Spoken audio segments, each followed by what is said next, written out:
Welcome to Speed Talk Live, which isn't really live, but a poorly produced podcast where we talk about NASCAR and all things racing. And occasionally we have a special guest or two, when we can get them to show up. Sit down, strap in, pull those belts tight. Speed Talk Live is on the air. Pace car is in. Green flag, green flag, green flag. Hello everyone, welcome to another edition of Speed Talk Live. I'm Greg Engel, glad to have you. We got a lot to talk about today. Joey Logano winning at Nashville. Did Kyle Busch catch a break? Hooters flies away. Josh Berry has apparently found a home. And of course, Chicago and a couple other tidbits thrown in throughout there.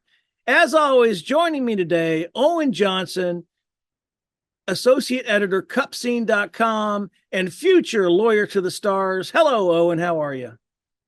Hello, Greg. Big expectations. I like it. Good to see you again. Good to see you, my friend. Here we are as we get into the middle of the summer. It's 90 degrees and 80% humidity here in Orlando. So my pool is calling. I'm looking forward to that. But let's talk about Nashville. It was all about fuel, and a little bit of rain. Christopher Bell took the lead early. He led a race high 131 laps, swept the stages, and as so often happens in these races, it appeared that, it was going to be Seabell's day. He was going to go on and win it. It was going to be, okay, just another race. But he crashed out, opened the door to others. Then the rains came. We sat there for about an hour and a half, I think. NASCAR dried the track. And in the end, it became a duel between Denny Hamlin towards the end and Kyle Larson. They both faded. Denny Hamlin decided not to take a gamble. He pitted before the end for fuel, while Logano, he was willing to gamble, and he won the jackpot. Over 110 laps to a tank for him when the stats say 85 laps. The difference here maybe, Hamlin has 3 wins this season. Joey Logano hasn't actually had a season to behold. He was needing a win. He rolled the dice. He won. He's now locked into the playoffs like Hamlin. So was he optimistic that maybe he would get a win, or was he resigned to the fact that, hey, we're probably going to run out of fuel because there's no way we can stretch it this far? Honestly, I don't know the numbers and what's going on. I laugh because Paul asked me what I thought, and I said, I don't know. I don't have the computer in front of me.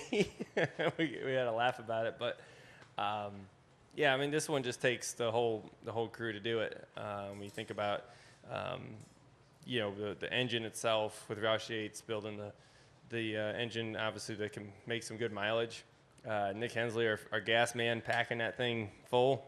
That was key. Paul having the cojones to leave me out there, big. So, our engineers calculating everything, and I don't think we felt too good about it. As far as the last restart, I felt good when we came off of 4, and was able to clear Briscoe. I thought, okay, I was in good shape going to take the white off of 4, and then they threw the caution. I still don't know what the caution was for. And then you had to do it again, and I had to not only do the fuel mileage piece of it, but also you had Reddick with tires there at the end, and he was able to make some pretty big moves. And going down the backstretch, it started stumbling. I was like, oh no. I was able to throw a nice block on him, but even off of 4, it stumbled, and then it kind of just got like a quick little bit of gas, I guess, and it kind of gave me a little squirt, and then it started stumbling again across the line, and I just couldn't get to the line quick enough. If that start finish line was in the 1, we don't win the race. We finished 3rd or 4th, so definitely as close as you can cut it for sure. So Kyle Busch had a great race going, finally, but he crashed out on lap 306 when Kyle Larson on a restart ran out of fuel, ran him up into the wall. But what was he doing back up there in the top 5? They had a crash a few laps earlier, NASCAR allowed him to retake his position.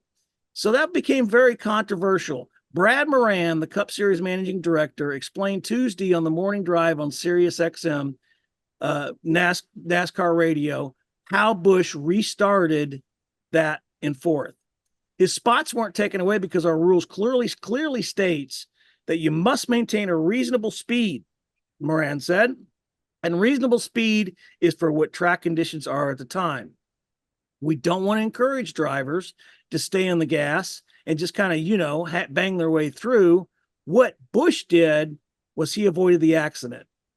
We deemed him not involved in that incident. He didn't stop. If he had to stop, he probably would have ended up towards the back of the field, but he was scored in the fourth place position when that caution came out. He didn't get into Ross Chastain or Kyle Larson and made very slight contact with the wall. So what we would deem that as not being involved in that incident, and that's why he was able to restart where he was scored. Moran said the order was based on the scoring loop data, which is what they score it with when the time of caution. That's what the last loop that the leaders were scored on, Moran said. So it really comes down to how we determine him involved in that wreck. And we did not determine him involved in the wreck. We determined that he avoided being involved in that wreck. Hold on now, because last year at a race at Darlington, Bubba Wallace wasn't in a wreck, but he checked up to avoid it. NASCAR lined him up behind the others that were involved in that wreck.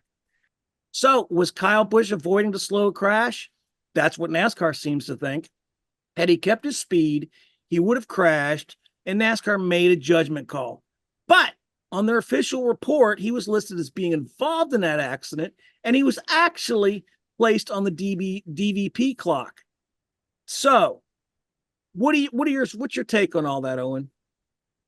I think it's a degree of inconsistency, which we've come to expect, I think, to a degree from NASCAR, because these are judgment calls ultimately. And so the tower is going to have to make a specific call in the heat of the moment about whether a driver should be put up in the front of the field. But I think one thing to just highlight is, of course, it's Busch. And his wife, Samantha, highlighted this on Twitter. Some of the commentators said if there's any driver this was going to happen to, referring specifically to getting involved in the accident, and then a later accident that took him out of the race, he managed to survive one overtime attempt up in fourth. It didn't do him a lot of good because he was collected in another wreck right after. But he's had a really rough season this year. We talked earlier at Martinsville. He explained that he was still trying to figure out the next-gen car, particularly on short tracks, how he drives it off the rear wheel, where it needs to be driven off the right front wheel. Since then, his performance hasn't particularly improved, worsened by a DNF at Gateway that he called frustrating. And Andy Petrie from Richard Childress Racing has stepped away from that team. There's an article up on cupscene.com from this weekend from his thoughts from the race and the general frustration, but a frustrating season continues for Kyle Busch. It just seems to be, of course, he's the one involved in this story. Of course, he has the bad luck. I think there is some lack of speed there from RCR, but I also think, Busch is obviously one of the more talented racers that's ever been in this sport. And it's just a lot of bad luck. And Sunday, I mean, it could almost seem like NASCAR was favoring that, but I do think it was a judgment call in the heat of the moment. I do wish they would get more consistent on the calls. And it's not always going to go their way. It's not always going to be the storybook story, the storybook ending, because, having Kyle Busch in the top 5 would have been a storybook ending. And with the 5 overtimes, we'll get into that a little later. He definitely would have had a chance had he had enough fuel and not gotten taken out by Kyle Larson. One other note there, Chase Elliott spun earlier in the race, coming off a turn 4 solo spin. He got his spot back, but nobody paid too much attention to that. So again, it goes back to the inconsistency. Another driver to highlight, Josh Berry had a good day until he crashed with 4 laps to go. I would have loved to seen Josh finish that race where he deserved to finish, which was probably a top 5 and maybe the win. And we'll have more on Josh Berry in a minute. So there was a track record of 15 cautions and a NASCAR record 5 overtime finishes. And again, we're going to break that down here a little further in a minute. But all in all, I thought it was a great race. I'm glad Christopher Bell didn't stink up the show by his domination. I mean, it would have been fine if he did. If Christopher Bell didn't wreck out and he would have had that domination, it would have been great. We had that kind of thing at the All-Star race with Joey Logano, who went out there and kicked everybody's butt. It's going to happen. But in a way, I'm glad it didn't happen because it turned out to be a great story. And hopefully for Christopher Bell's sake, last year, obviously in the championship finale, he crashed out after running well. Hopefully he's getting his bad luck. Obviously, it's heartbreaking to crash out of a race you dominate, but hopefully he's getting his bad luck out of the way early in the season, saving it up for the playoffs. So what's your thoughts on these overtime finishes? Yeah, there was some debate on social media about whether we should go back to overtime limits and having a certain number, back when it was green, white, checkered, limited number of those. I don't agree. We haven't seen this many overtimes before. Obviously, it's a new record for NASCAR. So this is obviously an unusual circumstance. And I think it was a pretty exciting end to the race. I always like to see a race ending under green. And I think a lot of other series do. I think about the Indy 500, for instance, which, despite the fact that there's no overtime rules, always seems to find a red flag at the end of the race so they can end under green themselves. If it starts happening constantly, maybe we can revisit it, but it hasn't been an issue previously. And I think a limit, honestly, I think opens up the door for race manipulation. If you know that this is the last overtime, why not wreck someone out and get the win when you're not going to have to re-rack the cars, take the damage? I'm not saying that will necessarily happen, but I think there's no reason to open up that door. I would always rather see the cars finish under green as much as possible. And the fact that it is a record, the fact that we had 5 overtimes finishes, we've never had that before. Look, if this were college football, boys and girls, and we had 5 overtimes, this would be on the highlight of Sports Center. It would be all over the place. We'd be talking about it. It's fantastic. And then, you think of professional soccer, which can play to a draw unless it's a playoff. I mean, come on. I think the 5 overtimes was fine. I agree with you about the race manipulation. I think there was a case a couple years ago where we still had 3 overtimes, and Kevin Harvick was kind of accused of maybe trying to do something on the last one. So yeah, let's not open the door up for that. Let's go ahead. I keep the rules. I like it, and I think it was exciting. And of course, Logano's car passed inspection. So I don't know if he was peeing in his gas can. I don't know what happened, but it was a fantastic race. I really, really enjoyed it. And Nashville put on a super, super show. So let's move on. We found out over the weekend, we had some rumors that Hooters, who's been a sponsor in NASCAR since the days of Alan Kulwicki, and most recently Chase Elliott, there were some rumors that they weren't paying their bills. And it turns out to be a wider issue of the tough restaurant in that business right now. We've had Red Lobster shut down. We've had some other Applebee's, for example, has closed some restaurants. Hooters is closing 40 restaurants, and they have not been paying their bills to Hendrick. Hendrick had a nice PR come out on Monday that talked about severing ties with them, and I hate to see Hooters bow out like that. I do have an article up on Forbes. Go check it out. Forbes Sports Money. Now it's on my Twitter account. There's the thing is this. I reached out. I did the due diligence. I reached out to Hooters. I didn't hear back from them. I had reached out to their CMO last year and talked to him. We had a great interview when they were talking about the anniversary, and like any good PR person, you got to take the bad with the good. And I wish they would have said something, anything, but they didn't. So we'll have to see what happens in the future. And someone on Twitter pointed out that Hooters is a dinosaur from the last century, and I'm inclined to agree. Now, I come from a different generation, a totally different generation. I was raised in the 60s and 70s when times were different. In the era of this Me Too movement now, there's no room for women to be objectified. And I agree with that. That's why, to be fair, I haven't been in a Hooters in years. I have no plans on going one. I certainly don't go to a gentleman's club because we shouldn't be objectifying women.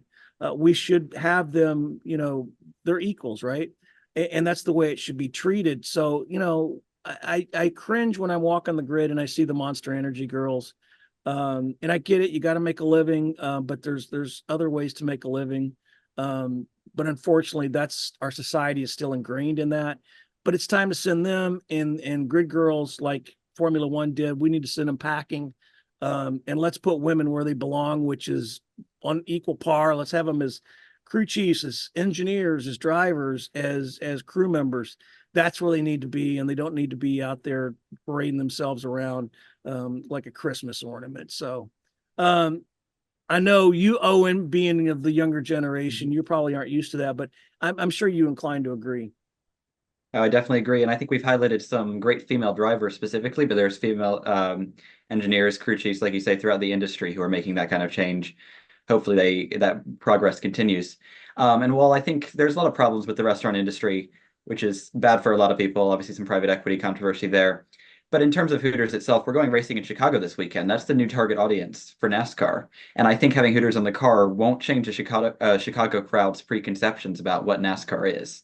And I think that if that's the crowd NASCAR wants to target, then a more diverse audience that's not having companies like Hooters on race winning cars is probably a better look for NASCAR.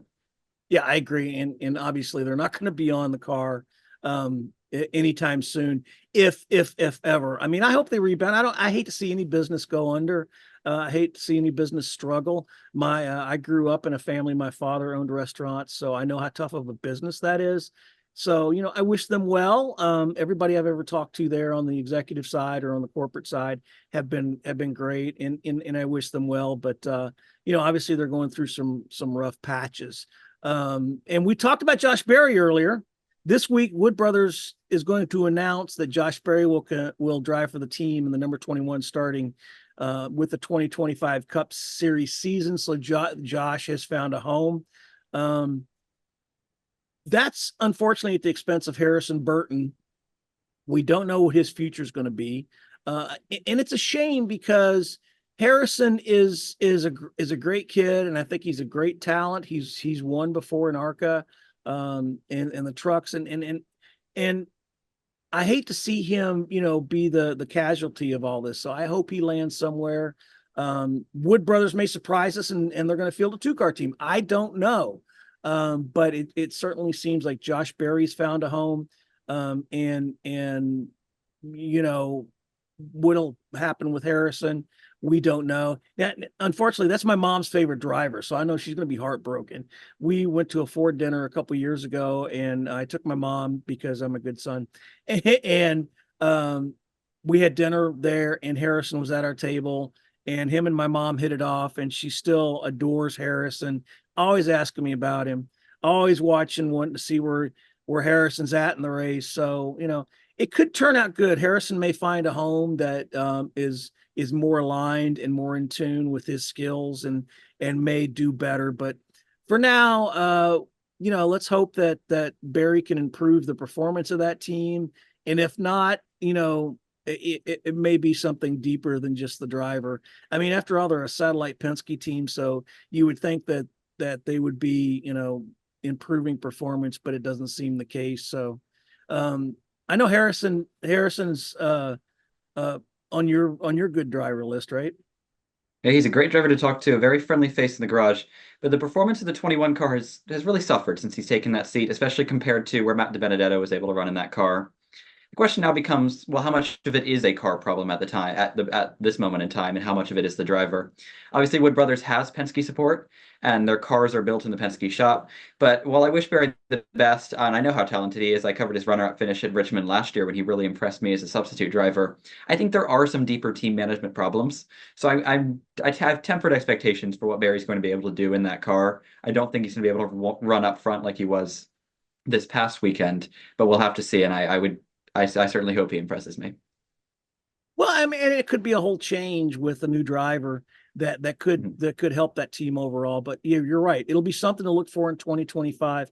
That's 2 of the drivers, the 4 Haas drivers who found homes. There's 2 more. There's Noah Gregson and Ryan Preece. So we'll see where they end up. And it'll be an interesting story to look forward to, for sure. Now, before we wrap up Nashville, Joseph Newgarden, 2-time Indy 500 winner, he was at the Cup race in Nashville. He's from nearby Nashville. He used to come to the track as a kid and watch racing. And so he was there Sunday. And he was asked again if he'd like to try the Indy NASCAR double like Kyle Larson did this year. Oh, yeah. Oh, yeah. I'd love to drive a Cup car at some point. You know, I used to go to Bristol races as well when I was a kid. Bristol's always been like very high on my list. This track and Bristol were probably the two that I went to the most to see Cup races. But to do the double would be, you know, for me, it would be a great opportunity. I don't know that will ever take shape. It's really tough nowadays to get that all lined up. There's a lot of people that have to be involved and come together on that. So I think first and foremost, it was great to see Kyle do it. We'd love to see more people do it. You know, and I think if you ask almost anybody across both grids, whether it's the stock car side or IndyCar, there's a lot of people that want to do it. I mean, any racer loves to run, you know, multiple forms of motorsport. It's just difficult to do nowadays. Some people get programs put together, and I think Kyle probably has the most fluid. You know, he's kind of everywhere, and he does it the most of anybody. But yeah, from my side, I don't know if I'll ever be able to put that together, but if I can, I would love to run the double one day. So it's definitely high on my list.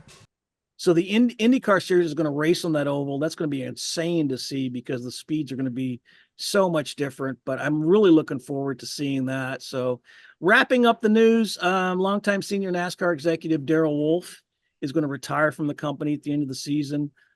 He's been with the company for 30 years, first joining ISC in 1995. Currently, he's the executive vice president, chief revenue officer, but he sent a memo out to colleagues this week saying he's going to step down after 2024 before moving into a consulting role for NASCAR. And Darrell, I can tell you that being a consultant, man, is the life. That's what I do full time. So welcome, my brother. And I like to highlight that because Wolf has done a lot of things that fans may not have seen. This premier partnership model that we went to in 2020 after decades of running, you know, Winston Cup and Sprint Cup and Monster Energy Cup and all that. That was his idea, and he helped put that together. So he's always been fantastic to me. One of the friendliest guys ever. I mean, I see him at the track, and he's always stopping and asking how we're doing and all that. So welcome to the consulting world, my friend. I look forward to seeing you at the track and making some more contributions in the future. And finally, Homestead Miami Speedway has a new president. Guillermo Santa Cruz, who comes from IMG, which is a big media company. So here's the thing. I was so snookered in a way because Monday night, late Monday night, we got a notice that the Homestead Miami Speedway was going to make a big announcement. Now, of course, in this world we're living in right now, at this part of the season, I thought it was going to be the schedule announcement because normally that's what happens. You'll see when the schedule comes out, tracks will send out announcements. They'll have track presidents available for comments, et cetera, and so forth. I truly thought that's what this was. So I was kind of snookered into this thinking, so I'm all ready to write about the 2025 schedule, and it's finally out, and we're going to Mexico, we're going to Canada, we're going to the bounce house, you know, I just all this stuff, and I was ready, and you know, it was good. Guillermo I'm sure it's going to be great. And I'll be there in a couple months. One of my favorite tracks. I lived there about 3 miles away from the track until Hurricane Andrew. So one of my favorite tracks. Looking forward to it. But yeah, NASCAR, you snookered me in thinking you were going to announce the schedule. Just rant and rave like you do to the TV during sports. All right, let's get into rants. Rain tires.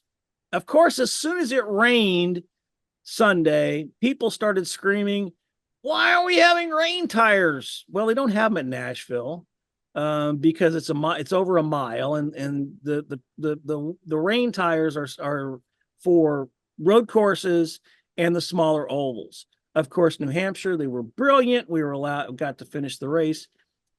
Nashville is too big. And I think this was a stroke of luck on NASCAR's part that the storm was a quick mover. It came by pretty quick. The sun came back out. They were able to dry the track, and we were able to finish the race. And of course, Nashville has lights.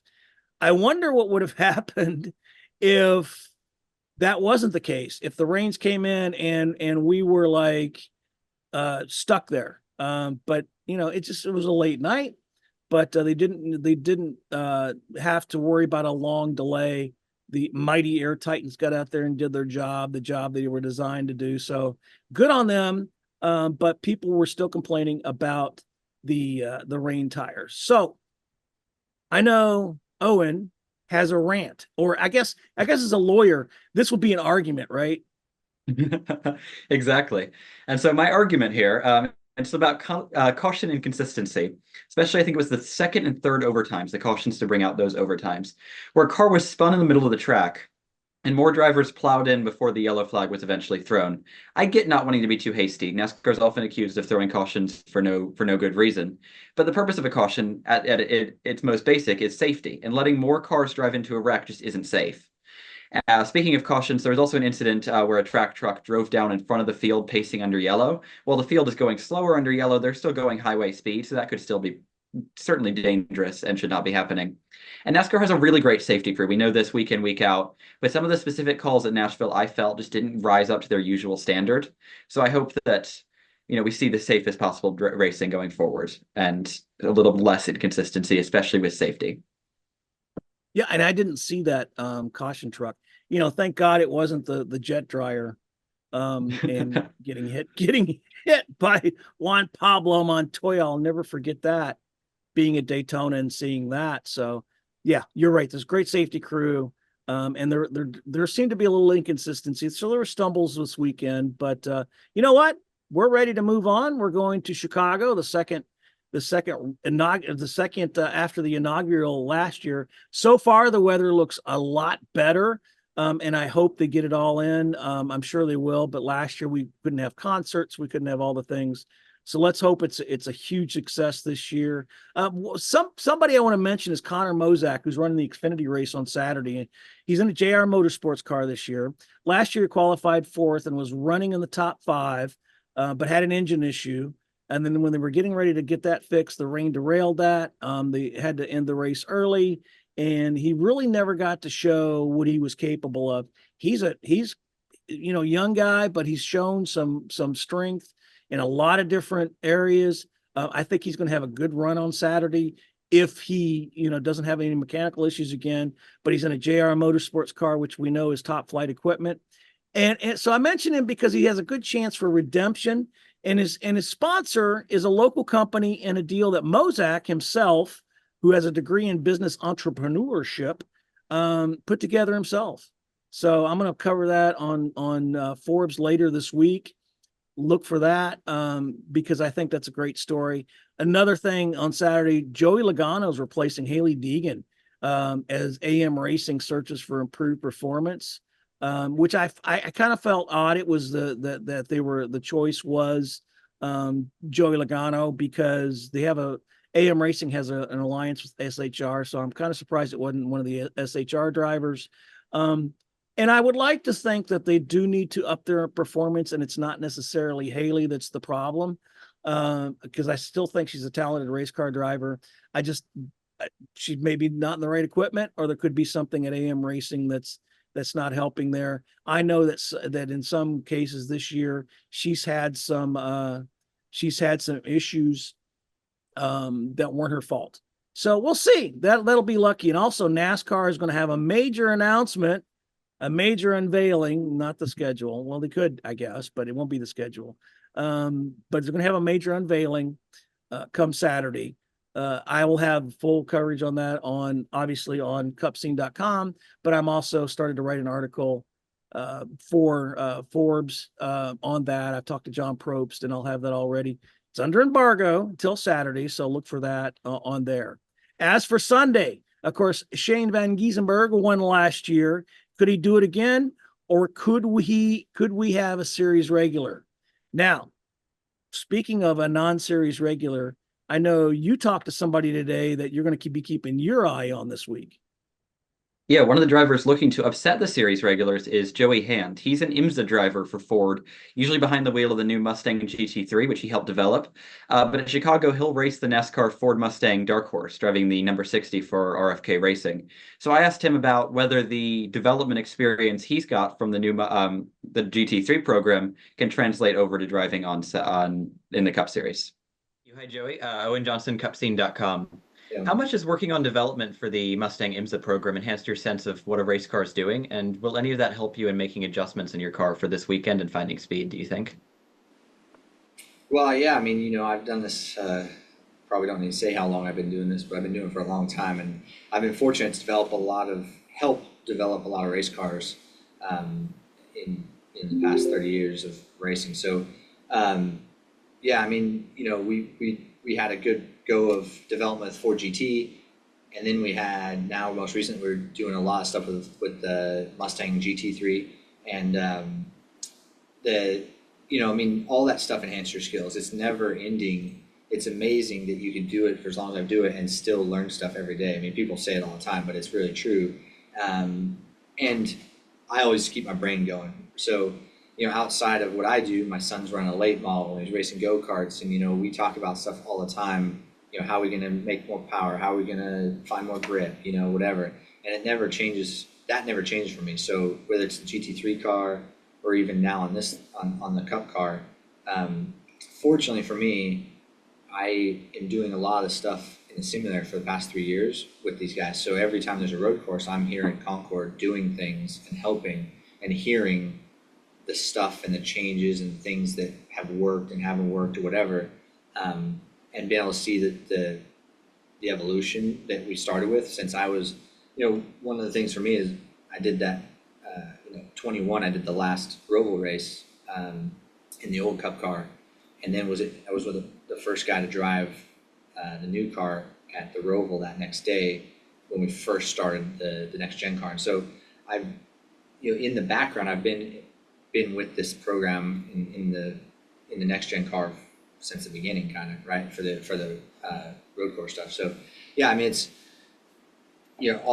things are always turning. I mean, when I leave here in these weeks when I'm helping everybody, I still will text with crew chiefs and Ford engineers and be like, hey, you know what, I just thought something from when we were doing that session last week, maybe we should try this. It's this thing's always turning. There's smoke coming out here all the time. So I second to racing, it's one of my favorite things is doing that development, making things better. And in my life, in my career, I've been super fortunate, especially with Ford, to be able to be with a program where, when you say this needs to be better, they say, we'll fix it, right? I have a ton of engineers between Ford Performance and Multimatic and all the people that we have. I literally say, this doesn't feel right. And they say, let's make it better, So when you come into the NASCAR world, working with all the Ford Performance people and then also all the teams, it's the same thing. So I enjoy that. Number one, I love racing, but that's my second favorite thing is helping with development. I gotta get used to that studio that RFK's put together there. That thing is, I don't know if it's creepy or cool, but they do all their media avails now from there. But hey, good stuff there, Owen. And yeah, it'll be interesting to see how Joey does. My pick this weekend, Martin Truex Jr., which is kind of wild, but I think he has some extra motivation, this being his last full-time year. And also, I think Kyle Larson's going through his summer issues phases at the moment. So I think he would have been a pick. But for some reason, when we get into this summer stretch, once Kyle is locked into the playoffs, for some reason, I don't know whether they're trying to push too hard or what, but he always seems to go through some tough issues on pit road, on the track, until he starts to come alive when we get to the playoffs. So it would have been Kyle Larson, but I'm going to go with Martin Truex Jr. Well, unfortunately, Larson was my pick last week. I guess I didn't predict the summer issues quite as much, but I don't think either of us could have predicted that finish specifically. As for Chicago, I like to look at data for these picks, and there's just really not that much to go off of at Chicago. So I looked at the average finishes from all the road courses in the next-gen era, and one driver who stood out to me is Chris Buescher. In all 13 next-gen road course races, he's only finished outside the top 10 twice. He's yet to actually win on a road course, but I think Buescher gets it done in Chicago. And so I will actually be at the track this weekend in Chicago. I will be going as a fan with my dad, enjoying the race. And I'll have some coverage for you as what the fan experience looks like with all the music festivals, like you mentioned, and the fan engagement activities they have planned. See that on cupscene.com when the weekend is over. There you go. You were there last year. Yes. And now this year you're going as a fan. So you and Dad, man, I love that. That's fantastic. I want you to go and not be pressured about it. You got to write a story. I'll take care of all that. You just go have fun with your dad. Go play in the park. Hopefully the weather's going to be a lot better. So that's awesome. Owen, thank you, my friend. I appreciate it. Listen, guys, July 4th week, go have some fun, blow some crap up, just not any of your friends or relatives. Let's have fun in Chicago. Owen, have fun in Chicago. We'll see you guys next week. Thanks, everybody. Thanks for listening to Speed Talk Live.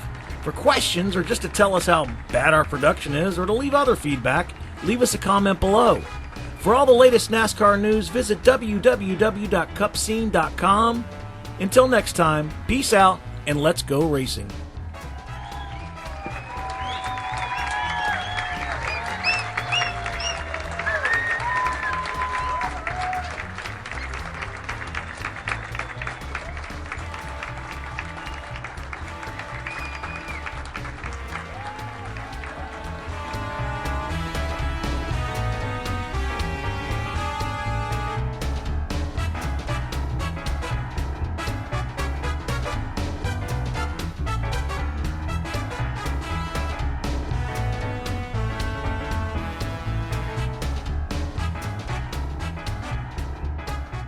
All right, there's the checkered flag. Great job, driver.